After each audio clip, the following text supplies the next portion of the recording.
And we are live. Hello, everyone. How are we doing? So, Sean from the Kiwi Landing Pad. Today, we bring you JD Trask from Raygun. We really want to just go into, I guess, how you build a business from New Zealand and explore some of the learnings that JD has had over the last few years. Founder, investor, quite an awesome dude. I've just had sort of 20 minutes in the green room talking about various things, which he will share with you, no doubt.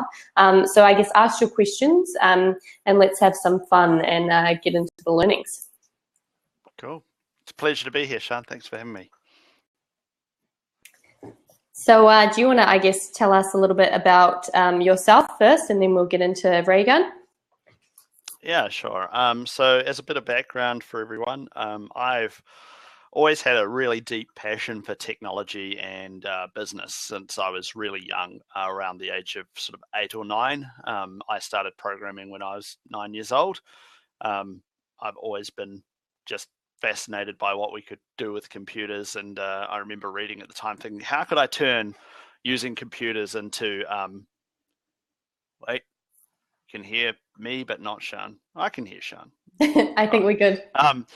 Yeah, anyway, so I was always fascinated about how I could try and make computers into something I could focus on in my life. And I remember being about 9 and reading about this guy called Bill Gates, and he seemed to have his life together, and it was making a good one out of software. And so that sort of told me early on that I could probably put my life into this. So long story, I ended up, high school, I did university, Bachelor of Information Science, majoring in comp sci, graduated, worked in the industry for a company called Intergen for 3 years, and then I left and started a company called Mindscape, which we've now renamed to Raygun. I've invested in probably somewhere between 5 and 10 different businesses over the years myself, and our company's doing reasonably well for our size, and we've now got offices in Seattle and San Francisco, and here in Wellington is where we're headquartered. So that's the super condensed version. Awesome. I can see some people talking about the video. I'm getting Sean perfectly fine. I'm not. Seems to be, yeah. New Zealand internet? No, I'm kidding. Maybe New Zealand internet. As a general thing, guys, one of the things that I found when I've run this is that it can get a bit crappy if you're using a laptop and it's not plugged in, because the browser's not very efficient with the video. So if you've got a laptop, plug it in. So let's talk about Raygun. I guess what was the problem you're trying to solve? How did you come up with it? What do you actually do? Yeah, so Raygun is a software diagnostics and error tracking platform.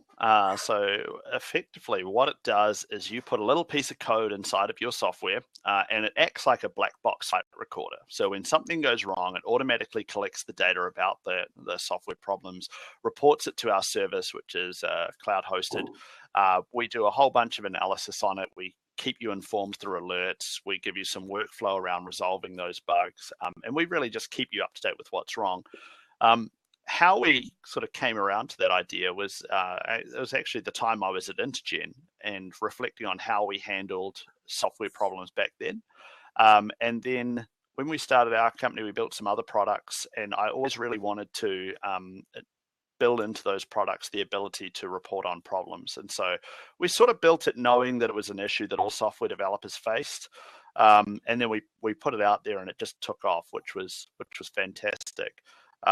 We've now, when we first launched, Raygun was a crash reporting product. Now Raygun is the brand. And it's a platform. We have Raygun Pulse, which is a real user monitoring product. So that's telling people exactly how folks are interacting with their software. There's still the crash reporting. We'll bring out additional parts of the platform in future as well.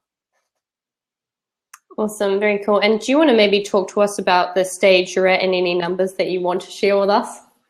Yeah, sure. So we've got about 35,000 software developers using the Raygun platform today.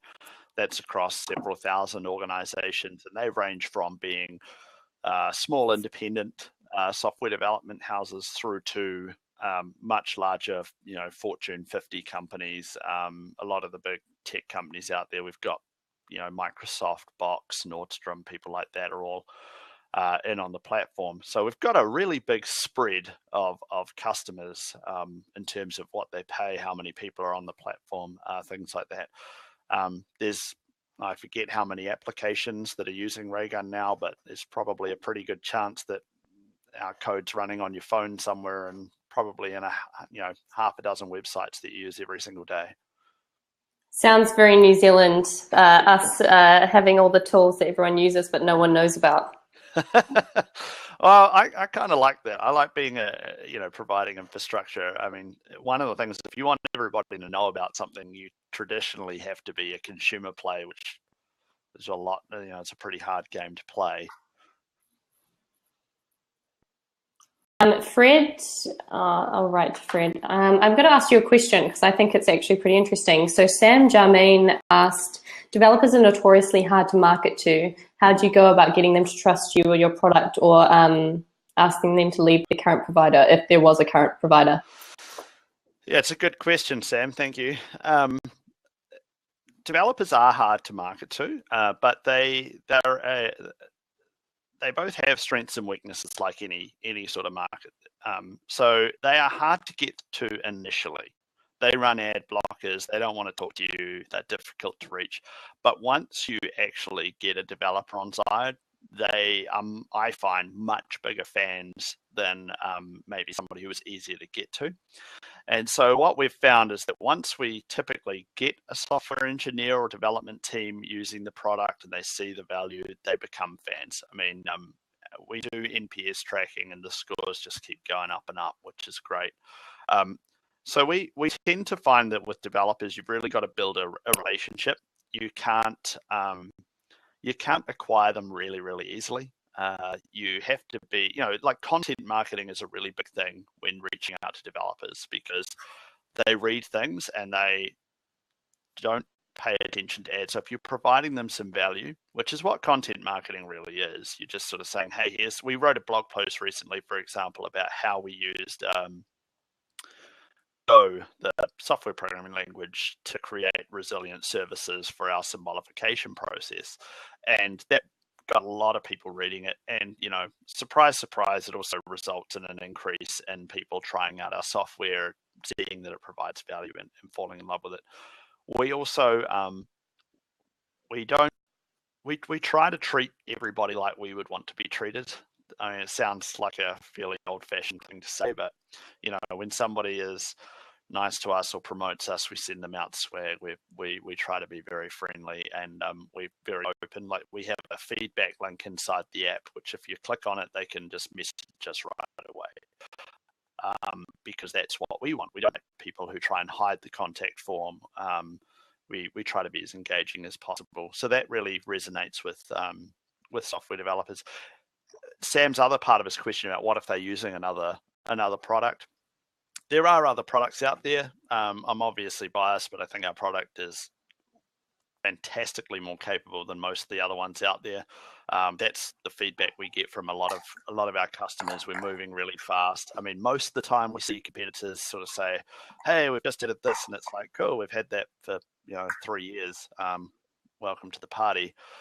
So I like, and I challenge our own engineering team to say, guys, we've got to stay in front. We've got to stay in front, because software developers are looking for who's leading a space. They want to use the newest, shiniest, best stuff.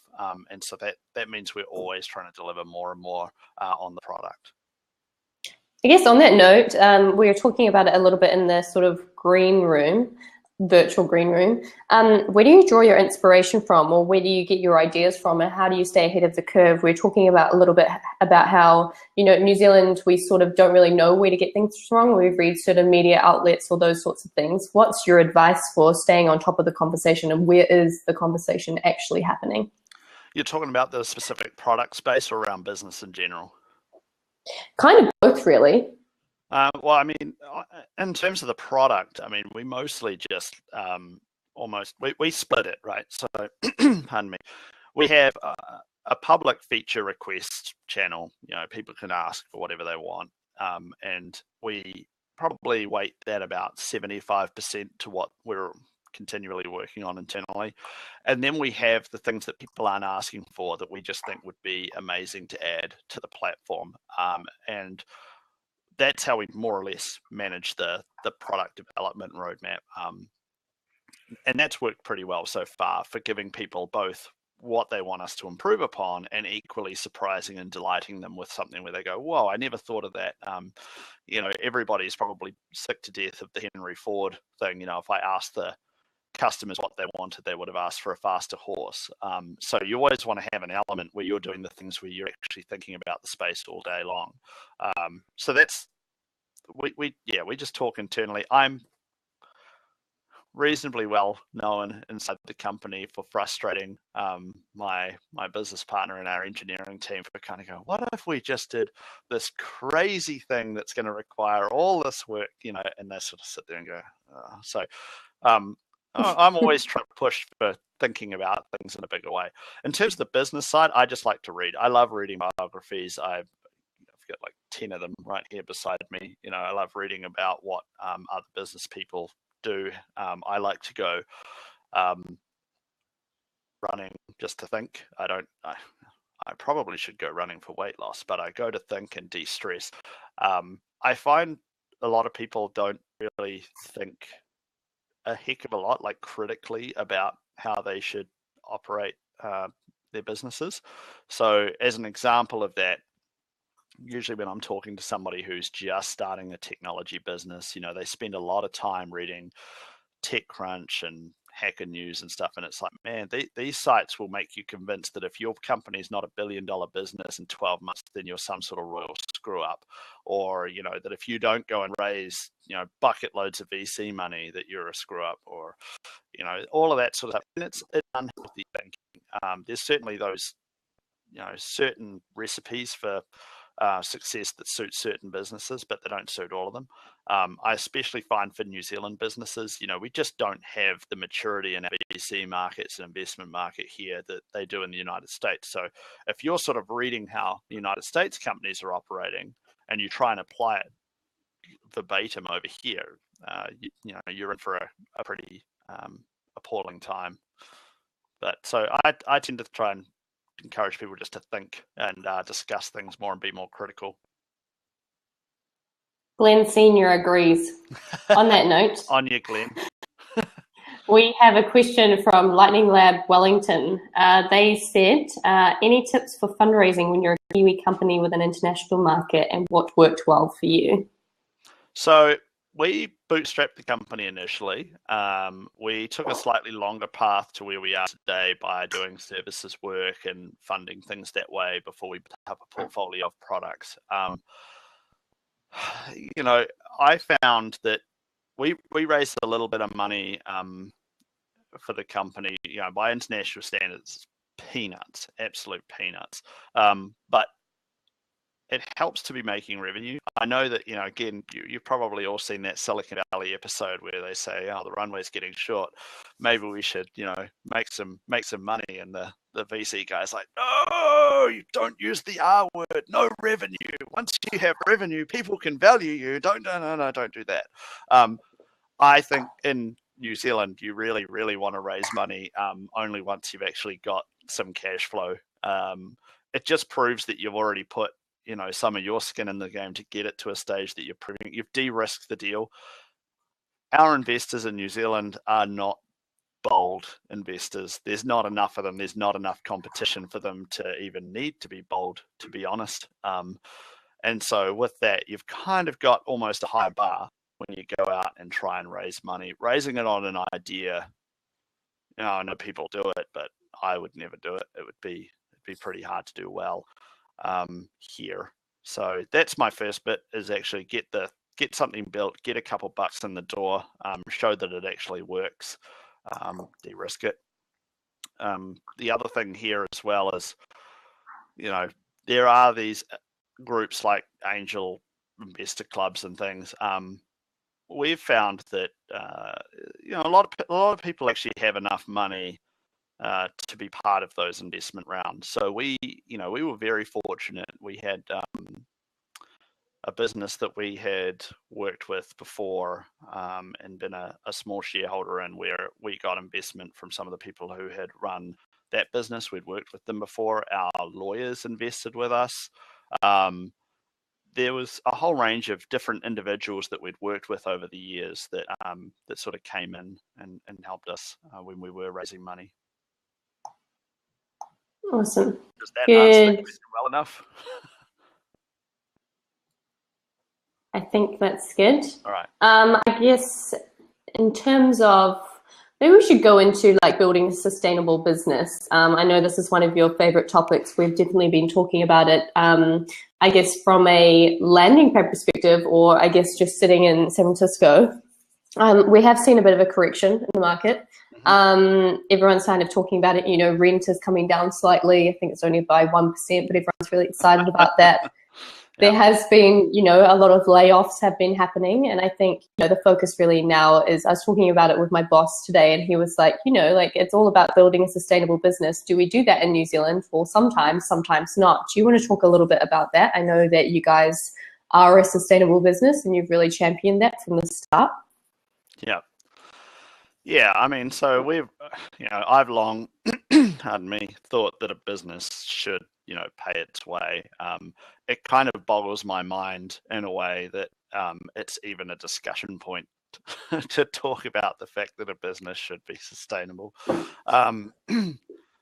Yeah, I mean, we've always run our business that way. Even when we went out and raised some capital, we were actually profitable at the time of doing that, which is a powerful thing. And I mentioned to you before, you know, we were at that SaaStr conference in San Francisco in February, and Danielle Morel was up there, and she was sort of saying, okay, companies, you need to go out and work out which 30% of your staff you're going to axe today, you know, because the market's changed. And I'm like, man, you know, like, I would hate to just think that because the market made some sort of minor correction that I had to go and wipe out a third of my company. So we've always taken it a little bit slower. We still grow pretty quick, but we try and sort of make sure that we're doing it in a manner that minimizes risk. You know, somebody said to me literally yesterday, we're like, how often do your staff ask you how much runway do we have left? And I'm like, they never ask us, because we've never had to get rid of somebody because we didn't have the cash for it. Well, that's just not how we run our business. And it's always, I don't know whether it's just the reading and the stuff that I've always just sort of surrounded myself with, that I think that way. I mean, I always liked Bill Gates' sort of approach was to always have 1 year of basically enough money in the bank to run the company for a year without making any money. And it's like, man, that's a huge defensive position to be in, but it's a really strong one too. Like if you can do that, you're not going to be knocked around by small market movements. So I always encourage people to try and actually drive towards cash flow break even as fast as they can. You know, I see some companies where they'll be, even if they're burning, say, 20,000, 30,000 a month, but they're adding, say, 10,000 MRR a month. It's like, well, if you actually just took 3 months where you just said, we're not going to increase costs, you'd actually flip to the other side of the line. And you'd say, well, now we're just slightly profitable, but we can then resume our growth at that level. That to me seems like it would be a pretty sensible approach, rather than, you know, seeing just how close to the ground you can go without hitting it. So I could talk all day about various analogies to being sustainable, but it just means that, to me, it means you're invincible, you know, and I like being invincible. Probably knock on wood. I probably get hit by an asteroid today. Probably need some luck. No. Okay, so let's talk. I guess most companies start out, or most New Zealand companies, in terms of the US, or even just as being companies, the nature of a startup is you always have limited resources until you flip. So what do you focus on as a startup with limited resources? What did you choose to focus on? Well, firstly, I think limited resources is not a bad thing. You know, just like when you're writing software, constraints breed creativity.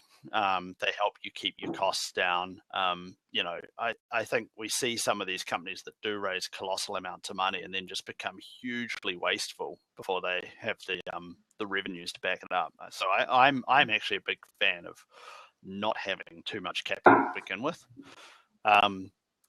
And the other benefit of that is, well, at least for us, was that, boy, does it make sure that I go into the office every day going, we have to get some more revenue, like get more revenue. It's not like, oh, wow, we're running low on ping pong balls for the table. Maybe we should order some more of those. Or, we don't, it's very much ingrained to grow the revenues of the business so that we can do more. So, I mean, we've just never been particularly wasteful to begin with, and I don't know if I have concrete advice on that because I just think I've always been a pretty frugal person. Aside from buying computers, which largely is not that expensive these days, I don't really spend much money on anything. So that's reflected in the company, I think. In fact, I'd probably just say if you know that you're not a frugal person and you're looking at starting a business, I'd probably spend a bit of time thinking about how you manage that. Lots of good advice. I have a bunch of questions from, I guess, what's really exciting about the sales and marketing jams, and the reason why we actually do these webinars is we take all of the knowledge and all of the feedback from the jams, and then we sort of, I guess, talk to people about, like JD, about some of the lessons so that you guys can get a direct application from people who are actually doing it. So these are some of the questions that I'm really going through now. So I guess, so you just set up your Seattle office, which is interesting for me because you chose Seattle, which is, I sort of jump up and down and go woohoo because you're not choosing San Francisco, which is fascinating for me and I think for New Zealand. And you chose to set up your sales arm up there with a little bit of marketing. So I guess, why did you choose Seattle? And then we can go into sort of the perks of setting up offices in the US and what you do. Well, I mean, first and foremost, the thing that I noticed was that I would talk to people who'd say, you've got to go to San Francisco. And I'd say, cool, why? Yeah, and it's like, okay, cool. So we've established you haven't actually thought critically about this. You just know that everybody goes to San Francisco. So I'm probably not going to listen to you anyway now. So we actually sort of sat down and looked at various things. So we wanted to make sure that we had a time zone that had some overlap with the New Zealand office, because whilst we have an office in San Francisco as well, it's a very small office. We're going to be building a much larger office in Seattle. So we wanted to make sure there's high overlap. We wanted a place that was a technology hub, and Seattle is certainly a technology hub. We wanted a place that we actually wanted to relocate to. I think it's really important that so I've relocated there myself with my wife. I wanted to go to a beautiful city. I wanted to go to a progressive city. And San Francisco is progressive, but it's not overly forward-looking about its actual self. There's not much development going on there to actually resolve things like transport issues, housing, office space. Seems to be pretty static. Whilst, I was out for a run in Seattle the other day and I counted 19 cranes over the downtown area building just umpteen buildings. They've got a 50-year transit plan, $50 billion transit plan they're trying to put through. I really liked, I could see myself living there, which was important. I wouldn't be kind of getting up and being unhappy. Now that's totally a, subjective thing to me. Like, I like it there. We also have great relationships with some companies there like Microsoft. So being near them was a big win. We also have some of our largest customers there. So if we wanted to go and sort of give them details on a roadmap, get them early access to things, we could do that. We find that in San Francisco, whilst we have some big customers like Box, most of the customers there are actually just small startups. And so being more aligned with the larger customers and their needs was important. Being able to just, walk down the street to meet them was a big plus. So there was, and the list kind of goes on. But that was why we ended up picking Seattle. Obviously, costs. Seattle's not a cheap city, but it's certainly a lot more economic than San Francisco. And as mentioned, I do run the company in a fairly sort of frugal way. Anything we can save, we will save. So that's why we ended up sort of almost doing a full-on SWOT analysis of the different places. But couldn't come up with enough reasons to go for San Francisco. Were there any other markets that you were considering outside of sort of Seattle and San Francisco in the US? We did also look at things like Boulder a little bit further inland, Colorado there. Did think a little bit about Vancouver, which is just 2 hours north of Seattle. That has the benefit of direct flights from Auckland. So at the moment, we either have to go to Vancouver or San Francisco and then do a little flight up and down. Yeah, we did also have I did look at Los Angeles as well, but no, you only have to go to Los Angeles once. No, you don't want to go back there. So, yeah. What I find interesting about Seattle is they have the most hackathons on any topic per capita than probably anywhere else in the world. To be honest, I don't think a lot of people realize how much tech is in Seattle. I mean, you've got Amazon there, you've got Microsoft, you've got Google have now set up an office. SpaceX have just employed 1,000 people up there. Facebook's setting up an office. There are so many tech things going on in that place. I mean, I sit there, and I could be wrong, but I'm sort of looking at San Francisco, and I'm watching them like constrain all of their physical development. And I'm watching Seattle, which is just absolutely embracing the tech explosion up there. And I'm kind of going, you know what? I would not be shocked if in 10 to 15 years, Seattle takes the crown here, because they're actually embracing it and trying, they had their rents also go down in December for the first time in a while, because they are building like crazy to support what's going on up there. And I just see San Francisco's prices keep going up because nobody's building anything, because bylaws prevent it and all this sort of stuff. And I think it's so short-sighted. So I guess a few more questions on this stuff. Really great. I've been to Seattle. I've met with a lot of the community influencers there, and there is so much stuff going on there. And I really like how their community is actually quite holistic. So they've got community all essences. So they've got like the universities feed into the government departments, so the government departments really foster innovation instead of hinder it. And then you've got like the corporates, and you've got talent, and then you've got, the startups, and then all of the other sort of business support networks. I mean, just to be clear, just in case it is coming across like I'm poo-pooing all over San Francisco and the Bay Area, there's a lot to like there. I mean, don't get me wrong. It just didn't come out as a win over Seattle for us as well. So just in case anybody thinks I'm just blatantly running it down, I tend to talk in a way that offends most people. So I guess Glenn Senior has asked, before you set up an office in Seattle, how did you drive sales in the US? Was it from New Zealand? Did you use third-party sales channels, or did you have US employees working virtually? Was it just a website or product? And what worked best to drive the sales pre-office? We have customers in more than 100 countries, and we've done that in more or less entirely from New Zealand. We have had a presence in San Francisco for about a year now. So we've been getting to events. We do go and speak at conferences and have, stands at various things like that. But largely it's been entirely driven off really great marketing by our marketing team and having a really, really kick-ass product that really delivers value. And those two things really helped us get to where we were before we set up in Seattle. And the way that the analogy I always use for our sales, because we do have some customers that are massive and paying us huge amounts of money. And I like to say it's like we've gone out fishing and the fish are jumping in the boat. We haven't put out the lines yet. So we're in Seattle to put out the lines, to start hiring actual salespeople. We have already started on that. And I'm really excited about that, because I think we'll we'll find that we do land a lot more fish.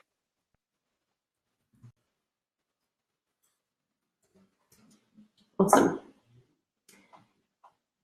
The Ryan Marshall from Syngency has a question around how is the US presence structured? Is the Seattle office a US Delaware C Corp separate from the New Zealand entity? Yep. And then yeah, I can see the question there. Thank you very much. You can see Ryan. it. Yeah, so we have a US subsidiary. It is a Delaware C Corporation. It's a wholly owned subsidiary of the New Zealand company. And so we had to set up things like transfer pricing and all of that fun stuff between it. Thankfully, we have an absolutely amazing general manager at work who's just sort of helped take care of all of that stuff and nails all that stuff down for us. So that's been really good. We didn't find that the whole process of getting that set up was overly difficult. I think we spent somewhere between $5,000 and $10,000 to get the company established and the bank account set up and all of that. That was pretty straightforward. No major problems there. I guess the one thing to keep in mind is that every time you do something in a different state, you actually need to file paperwork to say that you're going to be working there, or you're going to have a business presence. So whilst we initially set up in the state of California, when we set up in Seattle, we have to file paperwork with the city and the state to say, hey, we've got a business here. So that's something that I think Kiwis aren't overly used to. You kind of think, well, we have an American business. We can go anywhere. And you can, as long as you file that little bit of paperwork. So that's something to keep in mind. Awesome. Let's talk about how you structure your team. So I guess it's pretty common for New Zealand businesses to keep their dev talent in New Zealand or elsewhere in the world, A, because it's really competitive, and B, because of the cost. It's also just easier. New Zealand also has a great lifestyle, which developers seem to really enjoy. How are you structuring your team now in terms of what you have going on? Yeah, so we're keeping engineering in New Zealand at present. We have a top-notch team. Often people who actually come in and talk with the guys cannot believe how much we achieve with the team that we have. We're a very, very engineering-led company. I mean, I have 20 odd years of software engineering experience, even though I don't really write code anymore. And so we get a lot done on that front. We have a fantastic, my co-founder, Jeremy Boyd, as our CTO, and we've just brought in Jeremy Norman as our Director of Engineering. So we're sort of scaling that team up. Total aside, we are hiring at the moment. We're trying to hire 4 engineers right now. And so that's, we're looking to keep that here. I have no doubt that as I build out my networks in Seattle, that I'm going to meet some just kick-ass software engineers, and it probably will at some stage add some people over there. Be great if they want to move to New Zealand. I'd rather pull them in down here, but I know that might not be a possibility. One of the big things is the government actually provides a lot of great financial support for companies doing our genuine R&D work here, and we've been a beneficiary of that. And so I always sing the praises of the work done by Grow Wellington when we were a bit smaller. We worked with them and they helped facilitate getting some of those grants, and then subsequently directly with NZTE and Callaghan Innovation, they've helped us out immensely. So there's a lot of good reasons to keep engineering here if you can get the really top-notch engineers.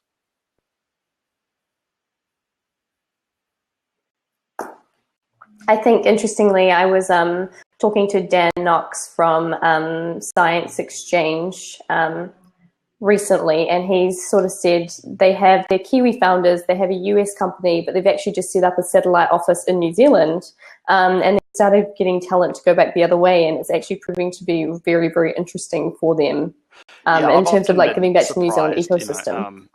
Like I sometimes wonder, like, what if we actually said, okay, we're going to put $50 million of taxpayer dollars to work on a program to pay the relocation costs for people to move to New Zealand that were in any sort of technology role.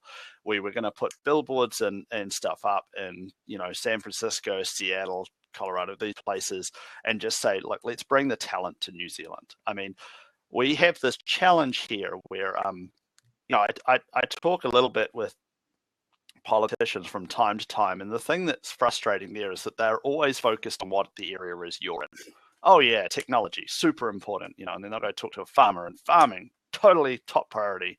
And they'll go and talk to maybe not property owners, but totally important. And I'm often confused because if the government was a business, which they're not, the first bit of feedback you'd provide is like, guys, if you want to grow an area, you need to focus on it. And so I'm never really sure if technology is a focus. And I think Rod Drury's done some great work trying to drive the technology push here. And I hope to, add to that myself. But when you consider, again, you look at it critically, our biggest disadvantage is the tyranny of distance, right? And therefore, software and technology is one of the few industries that actually doesn't suffer from that almost at all. And because of that, I think we should actually be making tech software and technology maybe a little bit more of a focus than some other areas, because it actually solves a problem that we can't fix. We're not going to suddenly push New Zealand, to be an hour's flight from the United States or anything like that. Very interesting. Future in politics, maybe. Again, there would be so many front page articles about the things that I should be ashamed of. Too many secrets. I have a few ideas of people you should talk to who would probably riff on this subject with you, but I won't say it publicly. What's your biggest challenge in sales right now? Well, so since we're just establishing that sales team, we are sort of working on the processes for making sure that it's scalable. So we've got a great first hire. We've got a second hire starting when I get back there on Monday. We're going to, as mentioned, hire out a bunch more people, and we've made sure that we've gone after a team that are really open to experimenting and finding the scalable process that works for us. We kind of know, due to the fact that the marketing's worked and the fact that we do have so many large customers already, we know that the product market fit story is good. We know the value proposition is really good, even on those large customers. It's really to making the sales team scalable. So that's probably the biggest challenge, is just I like to get things done quickly, and everything I read is saying takes 3 to 6 months to really start. And I'm like, 3 to 6 months? Like, I'm sure we can go faster than that. So I'm going to have to probably check myself a little on that. So that's been my biggest challenge. How did you make your first sales hires in the US? I think we see that, firstly, a lot of Kiwi companies, they don't even know where to look or how to find salespeople, or even what salespeople they need. I think I'm involved with quite a lot of sales, sort of US-focused sales organizations, and they have like full stack sales, which isn't a concept that I think New Zealand is too familiar with. So how did you sort of tackle that problem? So first question, how do we find them? So we put a whole lot of ads online, the usual, LinkedIn. One aside, I was, new to the space, so I Googled around what are the sites where salespeople go and look for jobs. And one of the ones that just kept coming up was one called Sales Gravy. Don't touch it with a 10-foot barge pole. It's crap. Never got one applicant through it. Don't know why everybody says it's the number one portal. And also the sites just stink. And then what we actually found was that the 2 hires we've made came from referrals. So one of them was from a friend of ours who's from Seattle, and she said, "Oh, you're hiring salespeople over there. I'll flick it out to a few friends." And so our first hire came through that channel. And then the other one was a referral from Serge Van Dam, who some of you will know is reasonably active over here helping, companies, tech companies grow. So oddly enough, it ended up not being, the whole putting your own ads up and trying to get people through. I would say, however, we did get a lot of people through those adverts, a lot more than we get when we're trying to advertise for roles in New Zealand. So, you know, my team did really well at handling just the sheer volume of applicants that came through that funnel, but it ended up being the referrals. Awesome. Fred has a question. Is your sales team on a combination of retainer or commission, or how do you incentivize them? Plus commission structure. So yeah, pretty much the stock standard approach. You know, coming up with the actual way that commission structure works took a bit of work. That was a new area to me. Again, knowing that we were going to be building this team out, and knowing that I don't come from a sales background, we are looking for a sales leader, somebody that, you know, would uniquely fit a rapidly growing SaaS company who has, you know, almost a sales operations background to help run that team.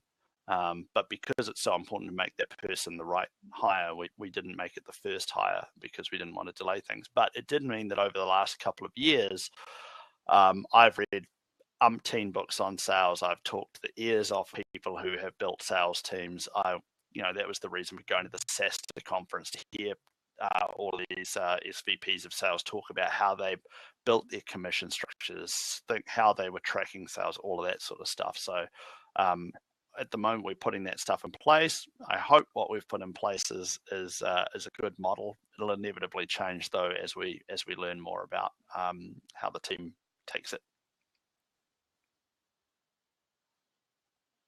I really like getting into very meaty sales sort of discussions with the VP of sales from Guide Spark, who's sort of grown the team. He was like employee 6 or something, and now they're at like 400 people or something. It's always a very interesting discussion, and they do like HR things. Okay, so we've got a lot of questions here. So Ben from Conscious Consumers. Hi, Ben. Great to see you here. How did you choose for international markets to expand as to mentioned first? At the start, we have customers in more than 100 countries, and so with that in mind, we literally just went, what's the popularity by country? And it went, you know, the United States was naturally number 1. And so what was fascinating to me was that like number 4 was New Zealand. And it's like, okay, well, that's obviously, you know, just a sign that because we have a physical presence here, we've done so much better here than, you know, we probably should. And so when I was looking at the United States, I'm like, well, we don't really have a physical, in fact, we would obviously have to have a lot of physical presences there to have the same impact as what we've had in New Zealand, but it just immediately told me that we should be able to get far more sales out of the United States if we do start putting people on the ground there. So it was a no-brainer to do that. We'll be opening office space in Europe probably within the year as well. I want to extend out to the 24-hour sort of, you know, engagement and customer support side of things. We, again, thinking back about how we like to treat others, how we want to be treated. We like to try and be in that sort of ideally sort of sub 10-minute sort of response time on things, but definitely sub 1 hour on any sort of engagement. So having a European presence beyond we do have some people over there that help us with marketing, but actually on the product side would be really valuable. Did you have any weird outliers? Like, I know one of Ven's biggest markets that surprised them was South Africa. No, I think the only one that was the outlier really, well, at least obviously for me, was New Zealand being so high. I see plenty of countries on there where I know that they have incredibly well developed sort of software development communities, and that we should be doing better in those, but not really from the point of view of saying, wow, I didn't know that there were so many software developers in Antarctica, but you know, that's not really happened. Awesome. Ben, let us know if that answered your question. So I think another one from Lightning Lab. How did you first hire in the beginning? I know that you actually will like this question. Did you both in terms of knowing who the right people are or being able to find them? Is it about selling the vision when you can't afford to be competitive on salary and benefits? Early on, so we had a really fantastic top-end engineer, Ivan Tolson, who, he was super senior. It was great to have him on the team. Yeah, Ivan, if you're listening, you're welcome to come back. But we ended up working a lot with the Summer of Tech down here in Wellington, and so we did bring in grads as well. We typically paid them more than what the Summer of Tech target was. So they had a minimum, I think, of like $21, $22 an hour or something, and we'd pay them a bit more than that. And that was because we kind of did have, in the early days, sort of three of us that were quite senior in software engineering, and so it wasn't a big deal to have to upskill one junior person. We also found some fantastic people through that program. So we actually still have like, I think 3 or 4 people that have come through that program. Some of them have now been working for us for 5 odd years. And so that helped keep the costs down on things. We also, again, we just always focused very heavily on just increasing the sales, getting more money in. It's much easier to do that than actually just keep sort of whittling things away. Like there's this, it's a total programming analogy, but it sort of holds true for business, right? Which is John Carmack, who built Doom and Quake and all of that stuff back in the day. He was sort of saying, when they built a game like Quake, and then they would sort of bring it down to smaller and smaller platforms, and he talked about how it was just this terrible sort of feeling because you had to keep cutting things away and taking away bits that you liked. And then he built another game where he built it for a mobile and then built it up and up and up, and he was like, that was just a most amazing sensation because you could keep adding great new stuff to it. And so I sort of sometimes think the same way around sometimes with costs and growth, is that it's a terrible feeling to keep having to try and cut costs when there's not much left to cut. But you've got an unlimited ability to generate more revenue. So I tend to err on how can we get more sales than how can I chisel the costs even more than we already have. And keeping in mind, we're quite frugal, so there's often not that much costs for us to chisel anyway. And so with that in mind, often when it came to paying people's salaries or whatnot, we would, I don't think we really underpaid anybody, but we certainly worked to try and make sure that we would bring them up the scale quicker. I find it total not really a tangent, but it's on my mind here, is one of the challenges you have when you bring on junior engineers, and I certainly had this when I was at Intergen, is that they can come in and within sometimes 18 months, 24 months, be performing, at least at the software development level, not team management level, but software development level, sometimes at the same level that an intermediate senior level engineer is, if they're really, really good. And the problem is that if you're talking about saying, well, you came in at a graduate rate, and then we were giving you 5 to 10%, they're so behind where the market would actually recognize them at, that we found that we sometimes have to do salary increases that are really quite substantial, but that's only because we're sitting there going, wow, they really go up that S curve of salary really, really fast in engineering, if they're really good. And so that was actually usually a big challenge, was sort of going, okay, well, here's our cost base, and we want to do our annual reviews, but my goodness, this person has really been a rocket ship.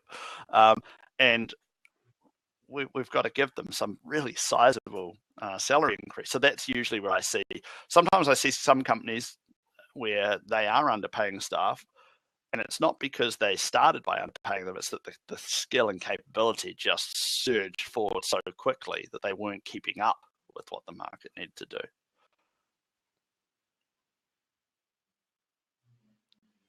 Good answer. I wanted to talk a little bit about being founder. My 11 o'clock is cancelled now, so we're not as hard up on time. That's exciting because I've got a lot of questions and I realize I haven't actually got through like hardly any of the things that I wanted to talk to you about. Okay, I would like to know what are some of the how-to information that you wish you'd known back when you were starting out? Well, it's a good question. It's a broad question. I think one of the most fascinating sort of like feelings that I sometimes have is that anybody who runs a business sort of sits there, and you might have spent, let's say you've spent 3 years at it, 4 years at it, and you sort of sit there and you're kind of a bit pissed off with yourself because you think, if I was starting this again now with what I know now, I could have done this 4 years worth of stuff in 6 months, so there's a lot of learnings and experiences that would drive things. I think I would be main learning.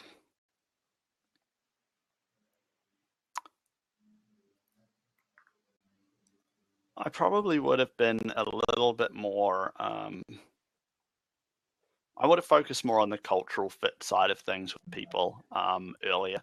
I think, again, this is probably a function of coming from software development background where, frankly, most of us software developers are, cynical, and whilst we think we're open-minded, we're actually pretty closed-minded to things. And so I used to read company values. What's that bullshit about? What a waste of time. Just, hack the planet, write the code. Like, that's what we're here for. And that was wrong. The values are actually really important, and also the culture side of things. We've had some people in the business from time to time where they haven't been the right cultural fit, and you end up in this shitty situation where they're great people. They're in the wrong business. You've got them in the wrong business. They're going to be amazing somewhere else, but it's just not presently aligned.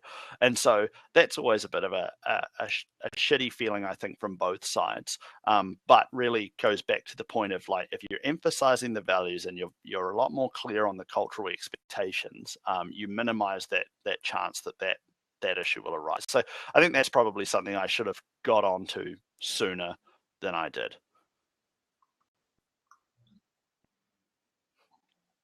I find that a lot of people, when they talk about values, they're like, we want to be like happy and cheerful and blah, blah, blah. And you're like, okay, how does that actually translate into a core business value where you actually get something back for that?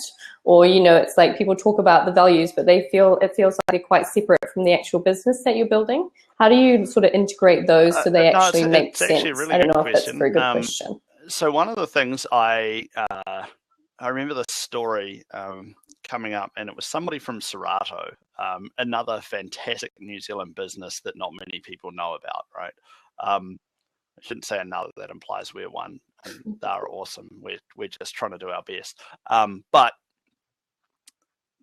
the story went, and maybe there's some exaggeration here, that they worked on their values, and more or less, they got the first set, and then somebody went to Woolworths to buy some groceries and was like, holy shit, their values are the same as our values. How, this is not good. And so they went back and they redid them to make them more punchy. And so I remember the story kind of went that one of them was that we do Rolls-Royce type shit, really good stuff, like, rather than being like, we're quality orientated, it was, we do Rolls-Royce type shit. And so I think when you can actually create values and things that people don't feel embarrassed by, that feel like they've got the grit and the edge of the actual culture in them, I think they resonate a lot better. So when we were doing ours, one of our values is there's no time for bullshit when you're building an empire.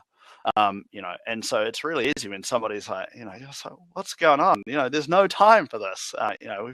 And people, they just resonate with it a lot better when it's phrased that way, rather than, just generic platitudes that mean nothing to anybody. So you've really got to get your own vocabulary around it. They should be fun. They should be edgy. I mean, we blatantly stole one from the guys at Atlassian, right? And gals, there's a lot of people there, which was, don't fuck the customer, and there were a couple of people on the team like, oh, you can't say that. And it's like, oh, you're going to remember it. Like, and it's true, don't, the customers give us the privilege of being able to come in here every day and do what we want to do. They're the last people we want to piss off. But because it's so attention grabbing, everybody remembers that, and you can sit there and you might see somebody engaging with the customer like, dude, did you just fuck the customer there? And it's like, oh, yeah. It's much easier. That's the other thing with values, right? Until you put them in place, if myself or my business partner take issue with something, it can seem like it's a personal thing unless you refer it back to values. You go over and be like, you can't talk to the customer that way, blah, blah, blah. It sounds like you're scolding them, which you are. But it feels a lot more personal than if you refer to a value to say, look, the whole company's very clear this is an important thing to us, and it's like, shit, yeah, we all bought into that. I goofed. I recently came across this thing called value cards. And it's like a pack of 50 cards that have values on them, and they're all important values. And then what's interesting is if you talk about a human and you're like, I really don't like that human because of X, Y, Z, and someone's like, well, you're just being negative Nancy.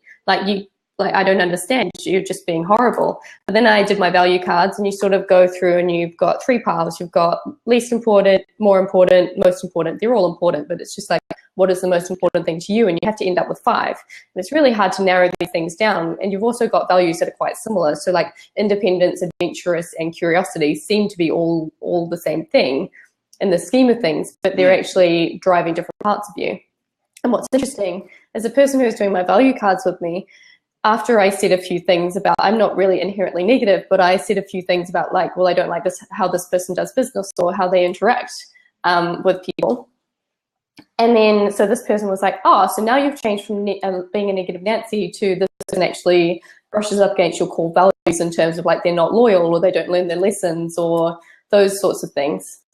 So I think doing those value cards is actually really interesting, and it does change the game in terms of like the negativity what you were saying. Is an interesting one in general for trying to not be negative, but also just at a personal level, it comes back to like that comment earlier about people who don't have a cultural fit. And I think when you're growing up,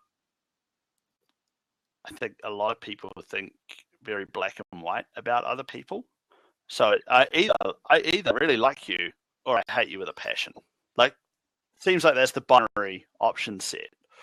And it's, you actually have to be a little bit mature to be like, I really, really like this person, but this character trait or, maybe working with them is a challenge or something, so we shouldn't work together, but I'd love to go and hang out with them.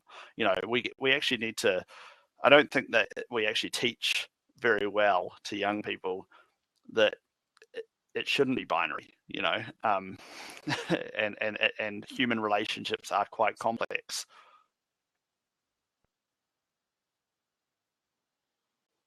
Yeah, totally. Okay, biggest failure and what'd you learn from it? Biggest failure. Well, I mean, again, knock on wood, I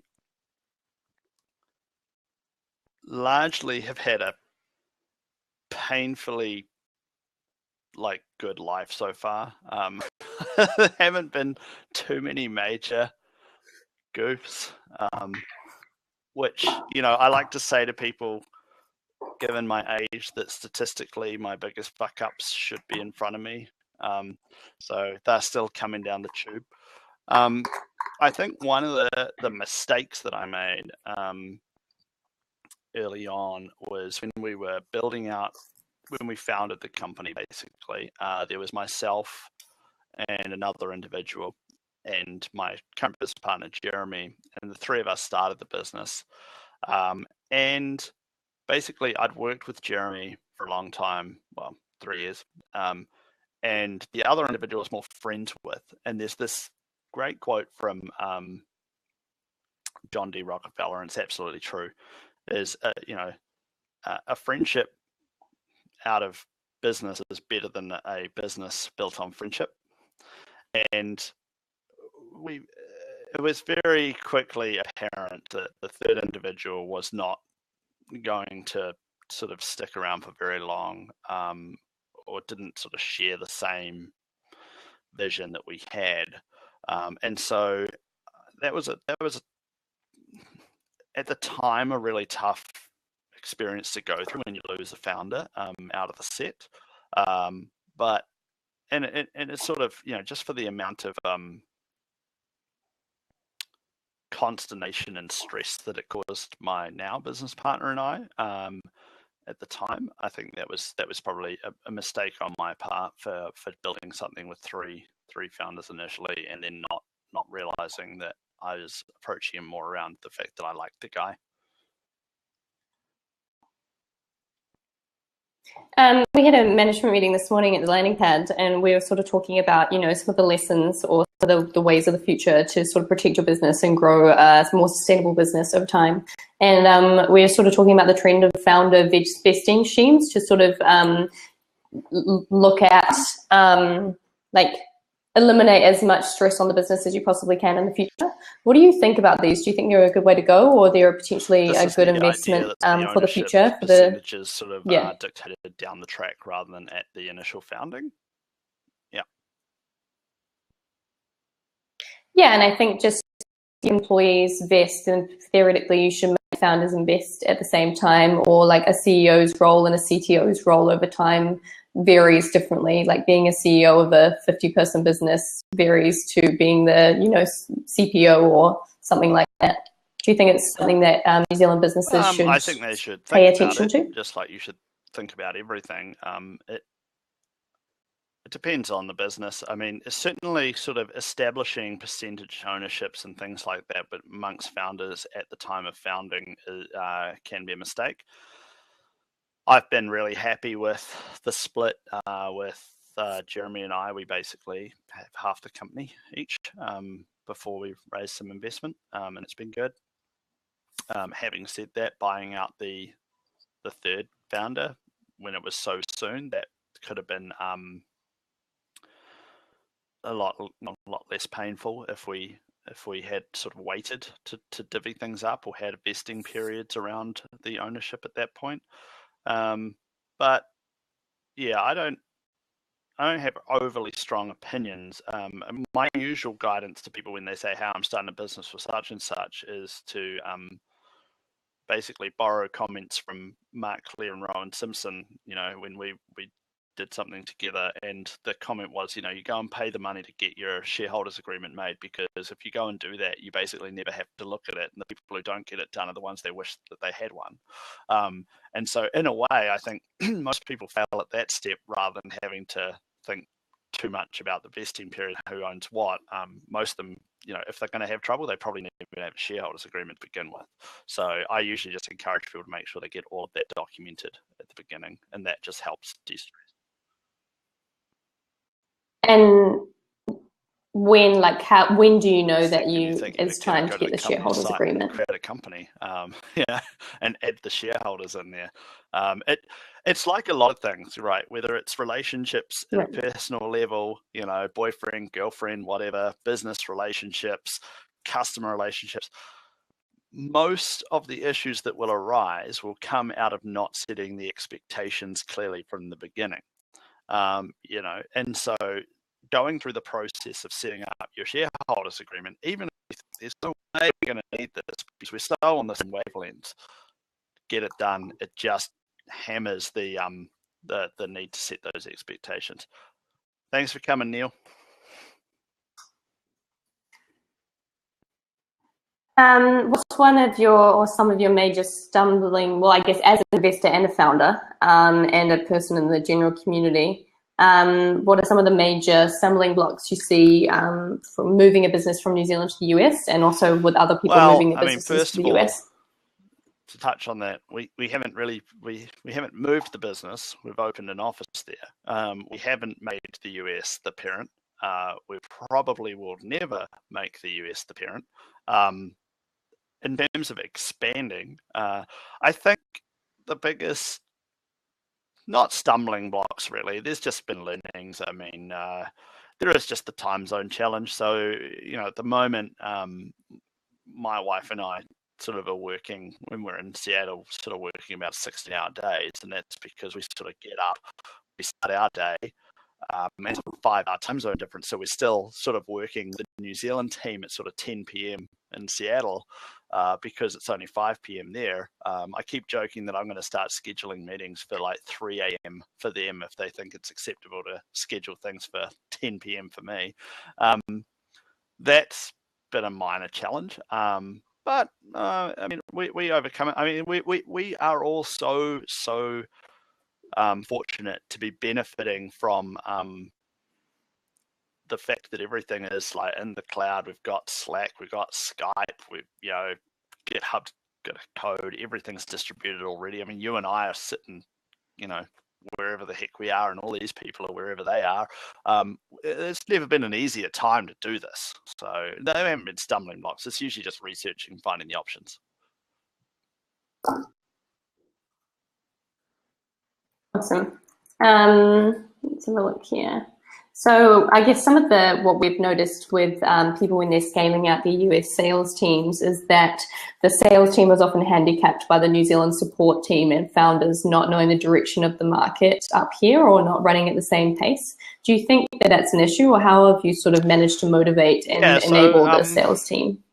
That's a good question. I mean, largely at this stage, it's part of the reason that I've locked myself in that office. It's like, I know our product inside out, upside down, back to front. I know the market. And if the guys say they need something and it needs to be paid for, or they think we should change a process, nobody's going to change it faster than I can. So it's like, guys, I'm here right now, and I'm not going to be in Seattle forever.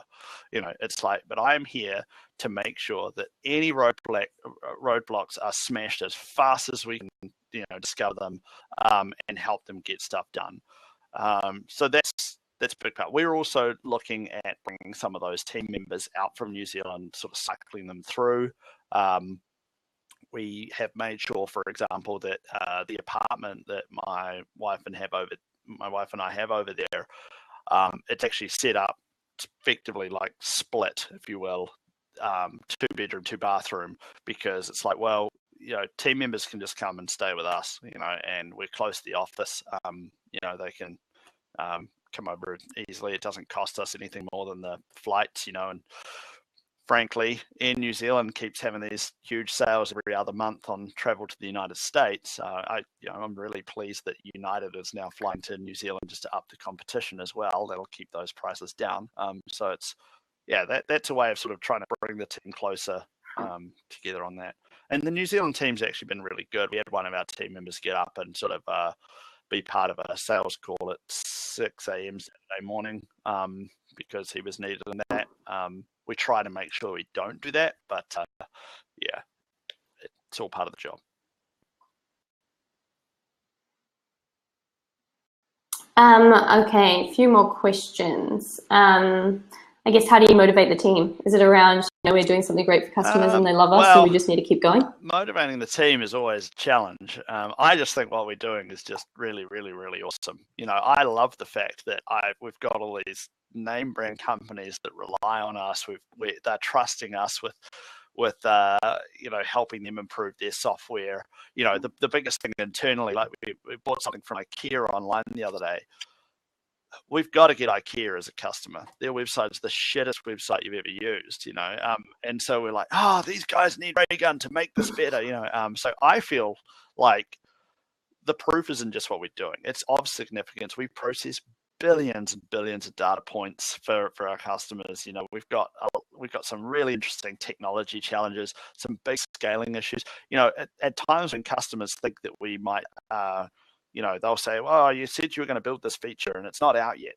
And it's like, well, we're almost a victim of our own success in a way where we have to keep rebuilding the airplane mid-flight just to handle the growth of the company. And so that, though, to an engineer is a really exciting challenge. Even in marketing, Sam commented earlier about challenges of marketing to software engineers. It's absolutely bang on that it's not easy. But at the same time, if you come in, you work for us in the marketing team, you're going to be able to one day go from us and sell anything to anyone because you've managed to figure out how to build relationships with people who are difficult to build relationships with in the first place. So, yeah, it's I just think there's a lot of exciting challenges. There's no worry about the company in terms of the strength of it. We're still a small team. I mean, that's another thing. I'm not a huge believer in saying, hey, we're a software products company, we should have 2,000 staff. It's like, well, not unless we have maybe 50 products. I'm a little bit skeptical at the moment of the whole almost services mentality being applied to product companies. You know, I'm like, we go so much faster than some companies that have hundreds of staff because they don't recognize they probably are aware of it, but just the latency and overhead of adding a staff member. Like, we sometimes look at it even in terms of tooling or computing. It's like, we could go out and spend $20,000 to upgrade all the computers or something and make it so people could actually maybe develop software faster.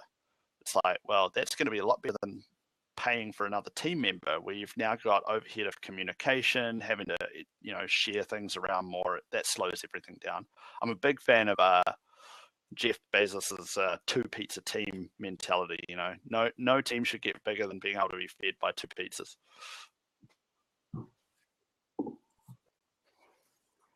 Do you want to talk a little bit about what we were talking about earlier about your approach to growth and what you think it's better? I want you to sort of explain. I think it's important to hear from people's various opinions of how they build different companies, and specifically the people who are doing it and don't actually talk that often. And you have quite an interesting and different approach to growth rate and stable growth. Definitely. I mean, we try and grow as fast as we can in a sustainable manner, is the way that I like to put it. And so with that in mind, so the car analogy that I referenced was one where I say, let's pick on somebody there. Glenn Senior, you say to me, you're in Wellington, and you're like, dude, I need to get to Auckland. And I say, cool, jump in my car, it's going to take us 10 hours. You know, and then Sean says, no, jump in my car, I'll get us there in 20 minutes. And at the moment, although it's starting to change, the mentality of the market would say, let's go to Sean's car, we'll get there in 10 minutes. Growth, you know, faster is better. Absolutely. It's like, yeah, but she's got like a 99% likelihood of certain death, you know, and I'm not going to kill you because I'll just follow the road rules. And I don't think that the market in recent years has been overly, well, I don't think they've cared about the risk, to be honest, at all. Now, that might be fine if you're an investor. And you have, you know, let's be honest, right now capital is dirt cheap. You know, I mean, in the States, I was like, set up my checking account. So what's the interest rate on that? They're like 0.05%. Okay. What's the rate on the savings account? 0.06%. You know, it's like, okay, cool. So, you know, money is dirt cheap. But the point is that we want to keep the growth rate as high as we can without risking the whole banana. And so we definitely have, you know, a reasonably good month-on-month growth rate. I'm always trying to find ways to pick it up there, but I'm not about to start burning everything to the ground to get there. Yeah. So I guess that's the quick way of doing it. And the other example I sometimes use is, you know, I do like the Warren Buffett stuff with you know, he's never increased book value by more than 60% in a year, but he's just done it for 50 odd years, and now he's, you know, one of the richest guys in the world because he hasn't been trying to flip a company in, you know, 3 years, which changed the whole dynamic. Well, so just take more time is that if you need more time. Set out today to build a company, and I go, right, I'm gonna like just ramp investment. I'm gonna try and exit this thing in three to 5 years. How fucked up am I if the market, you know, falls out in that 3 to 5 year window? Like, did I just waste my 3 years? You know, I like to think of it like, hey, if I just, because people always say to me, what's your exit plan, JD? And it's like, you know what?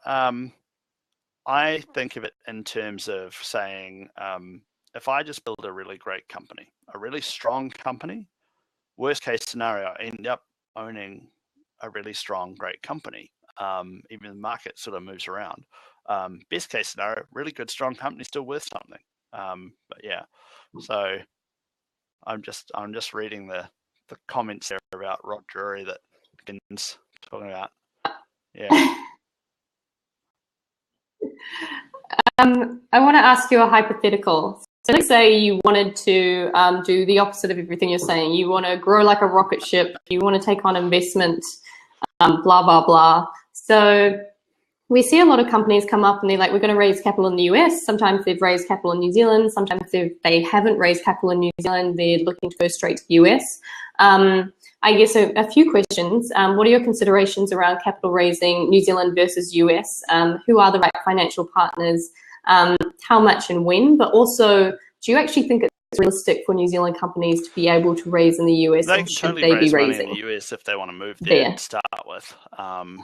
You know, the truth of the matter is that if you are at a seed stage investment round, it's probably fairly unlikely, not impossible, but fairly unlikely that you're going to attract investment from a foreign investor willing to have to learn the market here just to put a small amount of capital to work. If you're a significant business, which is, you know, I mean, look at what Rod's done with Xero. You know, they don't appear to have had many challenges in terms of trying to get foreign investment because they're a significant business. So yeah, if you're a person that sort of says, I've got an idea and I want to raise money from the US, you're probably pretty, you know, sunk. Yeah, I mean, the thing is, you can raise some money here, but there's some real black spots as well for various amounts of funding that you're looking for. You know, I know exactly what I do if I wanted to go raise $1 million. I know exactly what I'd go and do if I wanted to raise $20 million here, but there's certain gaps that exist in the New Zealand market that are difficult to fill. I've actually been talking with some VC firms in the US that are starting to look at coming into New Zealand just because they see those as opportunity spots where they're saying, well, there's nothing servicing this space. I think going to the US if you're in New Zealand and you were just starting out will be a challenge at the best of times just because of visas and the amount of time you can be there and whatnot and building out relationships. But yeah, I mean, I haven't raised money over there. I talk to VCs over there probably 2 or 3 times a week, but yeah, I haven't really reached out to try and actually get capital off them. Right, interesting. Shirley, I hope that answers your question if you're still with us. Okay, I won't keep you too much longer. Interesting question. So, core differences between the US and New Zealand. This can be culturally, business, the US has customers. terrible eggs, chicken, and pork. Don't eat those. That's, in all honesty, that's totally true. It's one of the things my wife and I have enjoyed coming back here for.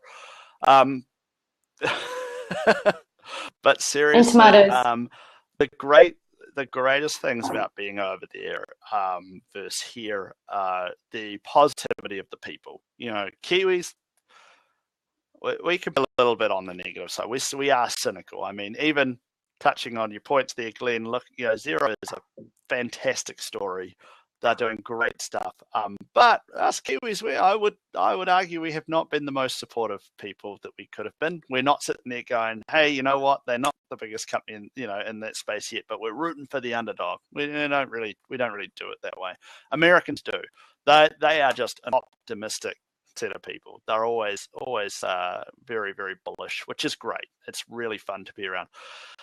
The second thing is just the scale. I mean, I sit there and I'm looking at the options around us, and I'm seeing us being able to explore maybe 10 times the opportunities that we might otherwise be able to explore in the same period of time. So by that I mean we might be able to look at, say, 10 or 20 enterprise sales opportunities in 1 week. Versus if we were just doing it from here, it might take us a whole quarter to go and explore those because we're in the time zone, people know each other, they have their networks, they can reach in, all of that sort of good stuff. So you just can't help but feel like holy shit, we can make a really big dent here by being here. So that's really positive. I like those two factors. The other thing, well, I guess it just breeds off those two. It just helps me be a lot more bullish as well. Awesome. And then I like sort of futuristic questions sometimes. So what do you think the future for New Zealand is, and how do we get there? Well, when it falls under my dictatorship after the coup, I will. I mean, I think New Zealand has a lot going for it. I like to say that we need to we need to invest a bit more in ourselves. It's kind of like what I touched on earlier with, like, are we going to try and go big on tech or are we not? Like, I can totally understand the notion that I don't know about benevolent dictator, by the way, Glenn. Loving the commentary there, Glenn. Set the expectations, remember. No, I get the fact that New Zealand is small enough that sometimes we don't necessarily want to be at the forefront of everything. That we sometimes want to just be a fast follower of what's working elsewhere. But equally, I think we should pick some areas that we really, really, really want to own and lead in, and we should double down on those. Now, obviously, I would like it to be in software and technology, and I think that it makes a hell of a lot of sense that it be that.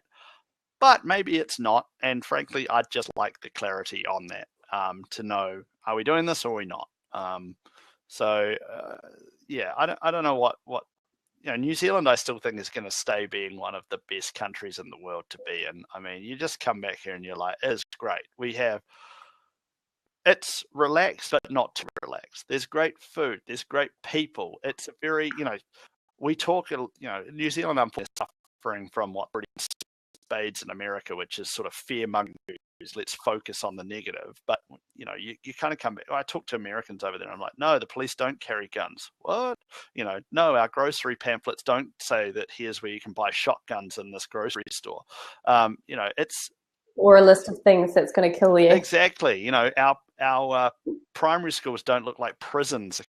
There's a lot to really like about this place. We've got a lot of good stuff going, and I thought to stay that way. I think one of the things that's a huge mistake is that, again, Kiwis, we can be so negative. It's like, I see all this stuff being talked about with how, I can't believe we say we're clean and green because, the cow shit runs into the stream.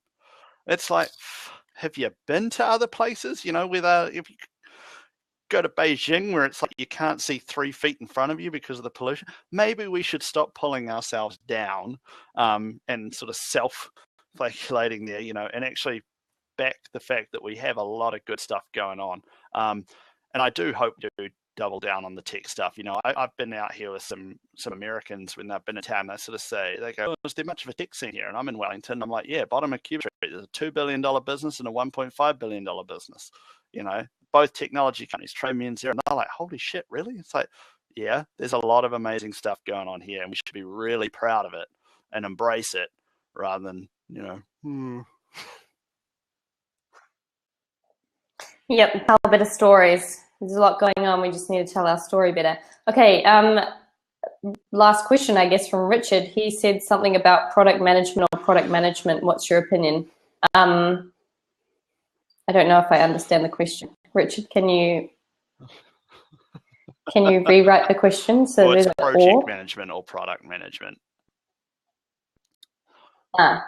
Yep. Right. Got. Oh yeah. No, right. My bad. Okay. So we have a director of product. Okay, I can see it now. And so she owns engaging with the customers. She owns NPS score, roadmap, all of that stuff. She's taking the information, finding out what the customers are liking, and she's sort of, in a way, I've been the person who set the product vision. In a way, I mean, it's a team thing as well. A lot of great stuff comes from the whole team, but she's sort of taking over ownership of that. And then in terms of project management, we don't have an explicit project manager in our company at the moment, but our director of product works with our director of engineering to more or less make sure that we manage out the the sprints and when things are delivered and all of that.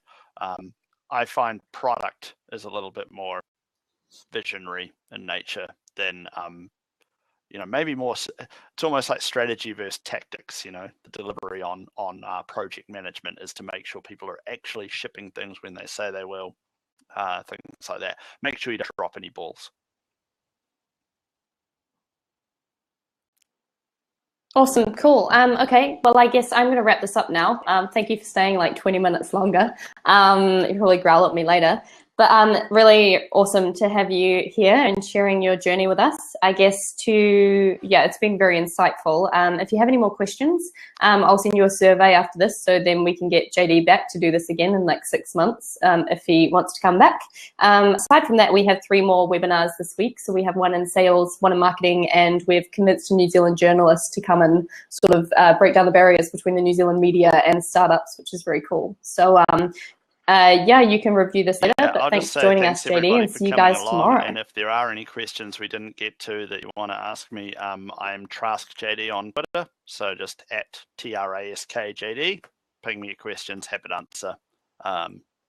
Thanks. Bye. Awesome. Thanks so much, guys. See you later.